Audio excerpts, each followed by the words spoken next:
So Donald Trump went on Fox News after Kamala Harris got done speaking at the DNC, and he proceeded to have one of the absolute most hilarious meltdowns that we've heard yet. I've never seen a candidate in American history come unglued and unhinged the way Trump has. They say the last act of a narcissist is to just descend into madness, and I think we're at that stage in the game, folks. He's just completely off the rails. And when asked, what are you going to do to combat this momentum that Kamala Harris has? What are you going to do to combat the success she's having? It just turned into, she's not having success, I'm having success. Folks, this is truly hilarious. Take a look. There's been a huge appeal and momentum for women voters. She's trying to pull the youth vote, the Hispanic vote, the black vote back in her direction. Polls show that she's having some success in that at this point. So what are you going to do? What's your strategy to rebuild the momentum that you had with those voters? No, she's not having success. I'm having success. I'm doing great with the Hispanic voters. I'm doing great with black men. I'm doing great with women because women want safety. They want safety. And they don't have safety when they have somebody allowing 20 million people into our country, many of them very dangerous people. No, it's only in your eyes that they have that, Martha. We're doing very well in the polls. We're leading in most of the polls. And in the swing states, we're leading in almost every one of them. Mr. President, Michigan, let me interrupt. The auto workers are voting for me because you're not going to have an auto industry if she gets elected. Mr. They're going President, to all electric cars. So remember when they coined the phrase alternative facts? I remember the first time I ever heard that. Well, these are alternative facts. I thought, how can there be an alternative to 2 plus 2 equals 4?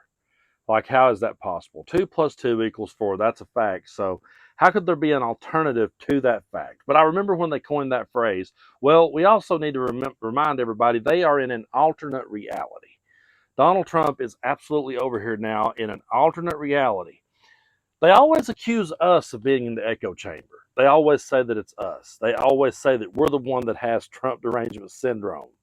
But if anyone is deranged, it's definitely Donald Trump. And if anyone is in an echo chamber, it's still the people who are listening to Trump and honestly believing that he's still firmly ahead with all the people he says he's ahead with.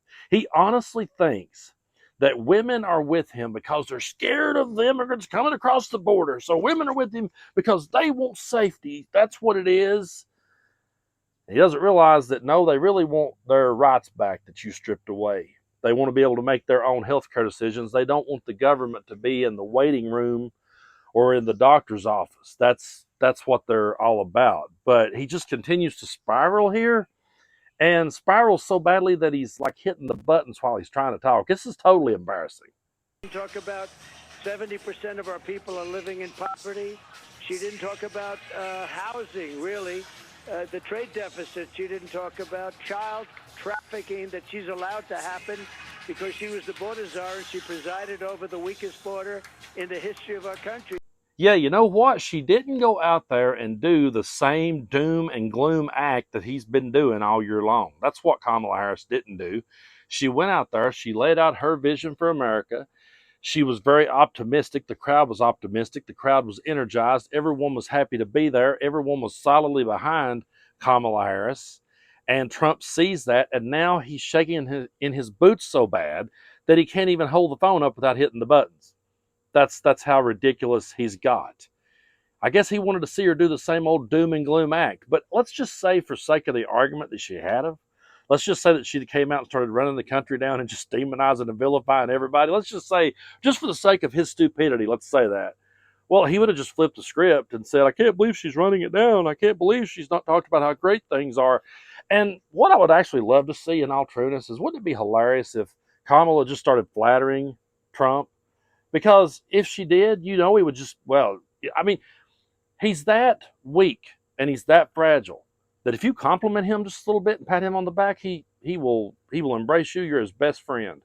So maybe we've been going about this wrong the whole time. Maybe, I don't know, folks. But it just continues to spiral off the rails in this Fox interview until something happens that you never would have predicted would happen on Fox News. I mean, this would be like if Elvis got ran out of Memphis, but take a look. Things as we wrap up here, Mr. President. Tomorrow, do you expect to be endorsed by Robert F. Kennedy Jr.? And are you making a specific effort in Georgia to make up, if you will, with the governor of Georgia, Brian Kemp? Well, I just saw Brian on a very good man. Did you ever hear of a man named Sean Hannity? And he was interviewed by Sean Hannity, and he was very nice, and he said he wants Trump to win, and he's going to work with me 100%, and I think we're going to have a very good relationship with Brian Kemp, and that was on just before you people went on with that speech that we just listened to. And RFK Jr.? It just happened. And as far as RFK, I've had a great relationship with him over the years. I respect him. He respects me. I have no idea if he's going to endorse me. I know he's got a news conference. We happen to be in the same state. Arizona will be in the same state, but in quite different parts of the state. But it's possible we will be meeting tomorrow, and we'll be discussing it. He said, look, he was treated very unfairly by the Democrats. He would have beaten Joe Biden in a Democrat primary. I have no doubt about it. And they made it absolutely impossible for him. They made it that you have to get 60, 70% of the vote just to get in. And you know what? President. In the end, the Democrats did the same thing to Joe Biden. They threw Joe Biden out of the party. And that's they why did we the saw a same different thing night as they did to tonight. RFK. Mr. President, thank you so very much, sir. for the time. Okay, We thank you appreciate very that much. live feedback. Stay right Thank there. you. Live edition of Gutfeld is coming up. Thank you so much for joining us from Chicago. It's been a great week. Yeah, when Fox News cuts away from you, you know you've jumped the shark. When Fox News says, you know what, Trump is burying himself, let's hurry up and just end this. That's exactly what happened right there, folks. They realized he is destroying himself on live TV. We got to cut away. He is absolutely incapable of regrouping. He's incapable of coming up with another strategy. And he's incapable of listening to anyone that's around him. He's surrounded himself by yes men.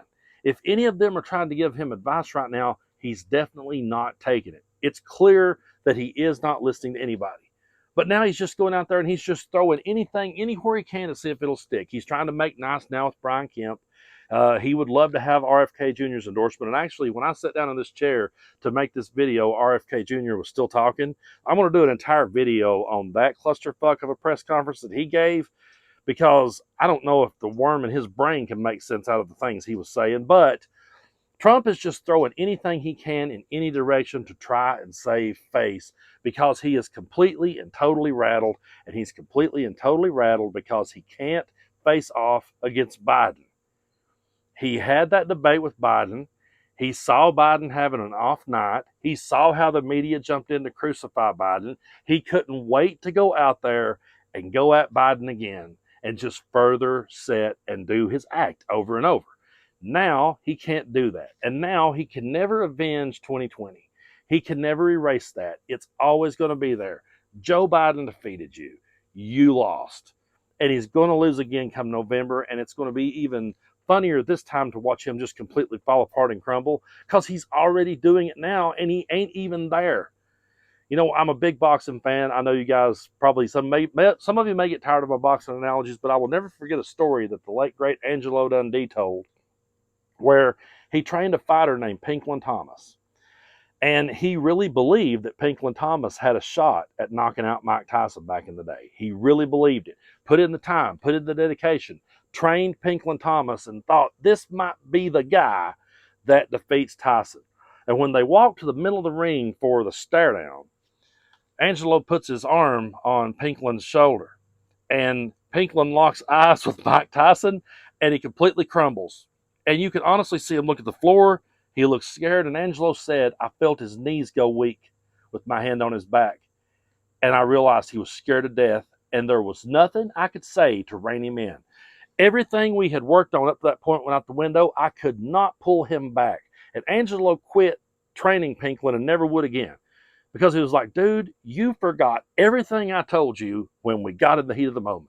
You forgot everything that we said. Last night, when Trump was watching Kamala speak, he was having his Pinklin Thomas moment. He was looking into the eyes of the person that was fixing to mop the floor with him. And instead of just, why not just go curl up in a ball and cry yourself to sleep and try to come back out today and say something? Why not try that? But no, he had to rush to Fox News to descend into madness so bad that Fox News said, yeah, let's just pull the plug. I mean, I have heard stories of the great country singer George Jones being too drunk in the studio and they had to pull the plug. This is funnier than any of that because he's doing it in real time for us all to see. We're watching this buffoon just crumble right in front of our face. And I'll be back later, folks, with another video, probably out tomorrow. I'll be back with another video about another buffoon named RFK Jr. They're just running in circles. And that same tired act is just so tiresome. It's like, could you please just go sit down? No one's ever going to forget you, okay? You made your mark on history. It's a stain. It's a massive stain, but you did it. Now, could you please just go on out of the way now and let reasonable people have the microphone back? The idea that you're going to band together with RFK Jr., whoopee. Tell us something else. I mean, that's just, they've got nothing, folks. They've got nothing. But they cannot shy away from a live microphone. They cannot quit sitting down. It's like, Kamala won't talk with anyone. Kamala, let me talk again. And then just says the most unhinged stuff. You know, I mean, they would never stop to think, maybe I should stop talking.